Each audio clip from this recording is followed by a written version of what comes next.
Lucy Parker Tellis, a significant California artist, narrated by DLarry. Who is Lucy Parker? She's a significant native California artist who is from the Yosemite Miwok Mono Lake Paiute descent, and she learned basket weaving as a child and was influenced by her culture. The Indians relied on the land for basically all their needs to survive. They got plants, animals, insects, and water that was from the nearby land. And they had a healthy and diverse diet. One part of their diet was the acorns, and they gathered, stored, and prepared them. And in the image to the right, you can see the acorn preparation with some baskets, and they created an acorn meal, which you can see on this rock that was grounded into a pile over here. And they used these baskets not only for gathering, but they used baskets for food preparation, cooking, and serving and storing. So they used baskets for different purposes. Here you can see the different basket styles. There's the burden basket, the seed beater basket, the winnowing or sifter basket, and the cooking basket. And then number 1 is the basketry cap, used by men and women as a cap. Number 2 is the cooking basket. It's woven really tight and used with hot rocks and basically used as a pot. And here in the diagram you can see the arrow pointing to the pot, and so you get an idea of how it was used. Number 3 is the storage basket or the gift basket, and it was often crafted in a pottery shape design, and it is usually small in size and held shell money. And then there's the burden basket, and that was also used as a gift basket as well. And it held and gathered materials and was used with a strap, almost like a backpack. The weaving techniques, there's the open weave twine technique, which could be used for gathering larger items such as fish. And here on the left you can see an open weave fish trap demonstrating that style. And then there's the tight twine weave, and that's woven so tightly that it could hold liquids. And then to the left you can see the tightly twine woven water container. And these techniques required a lot of skill, which Lucy Parker was among these skilled women that would create these baskets. And she created these baskets almost all her life. Here's a map of the Yosemite Indian area. I have some arrows pointing to the Sierra Miwok and the Mono Lake Paiute areas where Lucy Parker lived. During the 1900s, she began to make and sell her baskets to support her family after her husband died in 1902. And following 1902, the Yosemite area had begun to have a flood of tourists that came to the national park. And due to this flood of tourists, Lucy was able to sell her baskets. From the 1890s to the 1930s, the production of baskets increased, and Lucy sold them to collectors. And here you can see her with her prize-winning basket in 1930. She took a lot of time and effort to complete this basket. She succeeded at the craft of basket weaving, and Lucy left a lasting impression on California Indian basketry, and she was named the best weaver in Yosemite Valley by the 1920s. And then in the later 1940s, she became a cultural specialist, and she demonstrated basket weaving in Yosemite.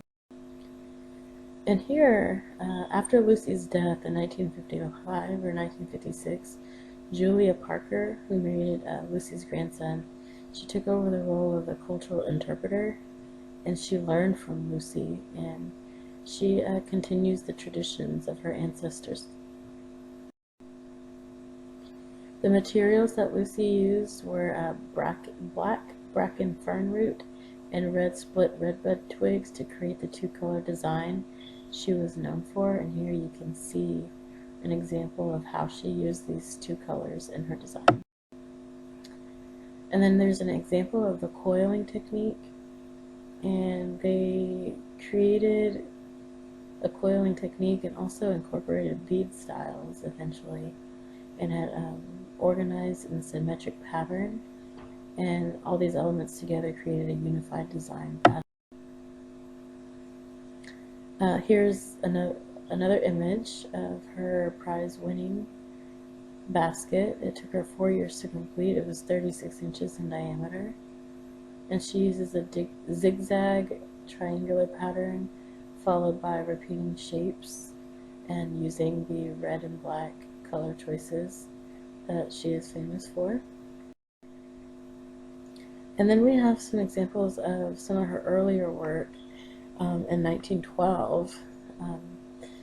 It has the image on the left. It has some zigzag triangular characteristics, just as her prize-winning basket in the 1930s, and it shares some of the iconic black and red duo often used in her baskets.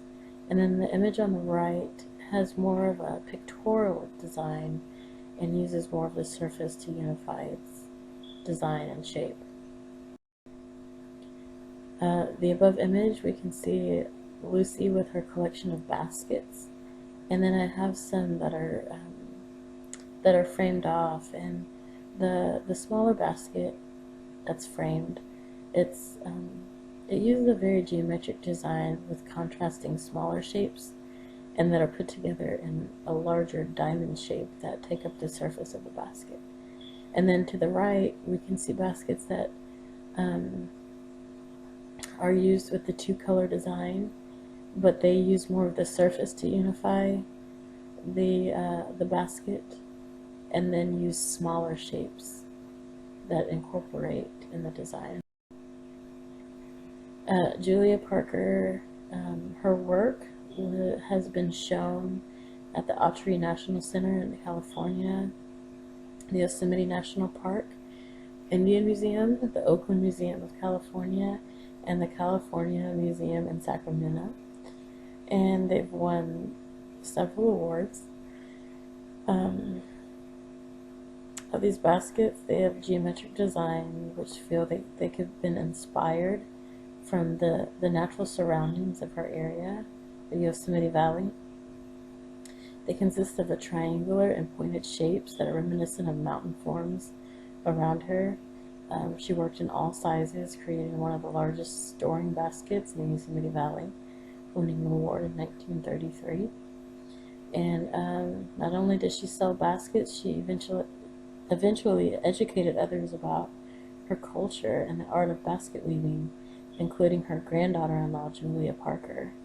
And it's through Julia and Lucy who made it possible for younger generations to have the privilege to learn the traditions of the Miwok and Mono Lake Paiute culture. The significance of California art. Throughout history, California has been considered a unique place of its own. Early explorers considered California to be a separate landmass, and it wasn't until 1701 when Father Kino sent out his map to confirm that California was indeed part of the United States, well, part of the North America, and it wasn't an island. And so this map right here is an example of several characteristics of California where artists documented their experiences through art.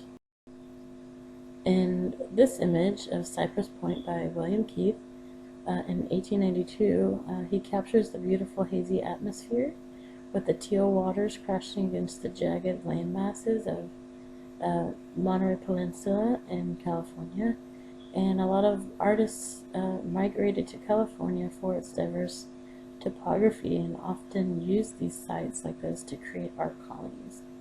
And so he used some techniques such as tonalism, and it was developed in the east coast of California, which was consisted of a muted color palette.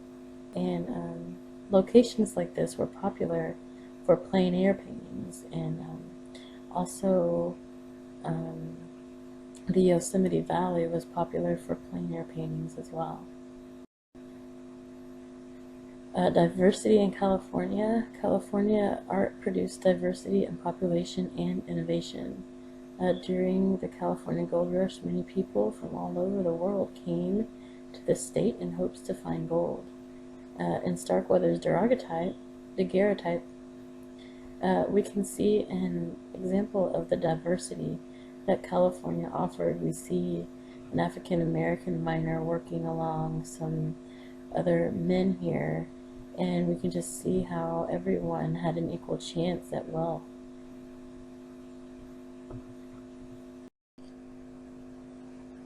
Works such as the covers of Sunset Magazine, May 1929 by Maurice Logan, uses visual metaphor to describe California and the good life, displaying fashion, time period, and lifestyles of the California people. This illustration was created just for the Great Depression, and it gives us the idea of the significant impact that the Depression must have had on not just the people of California, but across the U.S. California's art has a significant diverse characteristic that no other place can compare. And so just to recap, Lucy Parker Tullis was from the Yosemite Miwok and Paiute descent. She began to make and sell her baskets to support her family. Her baskets were woven from black bracken fern root and split redbud twigs to create the two-color design, and she was named the best basket weaver in the Yosemite Valley by the 1920s.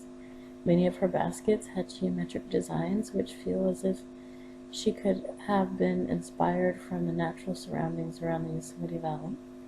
And her baskets have won awards and displayed in places such as the Autry National Center in California, the Yosemite National Park, Indian Museum, the Oakland Museum of California, and the California Museum in Sacramento. And the significance of California art is many artists who came to California documented their experiences through art. Many works show an interpretation of California and its natural surroundings. 1701, Father Kino sent out his map to confirm his conclusions, providing that California was not an island. Artists migrated to California for its diverse topography and often used these sites like Cypress Point to create art colonies and to do their work. And then California art produced diversity in population and innovation. And California art has a significant diverse characteristic that no other place can compare.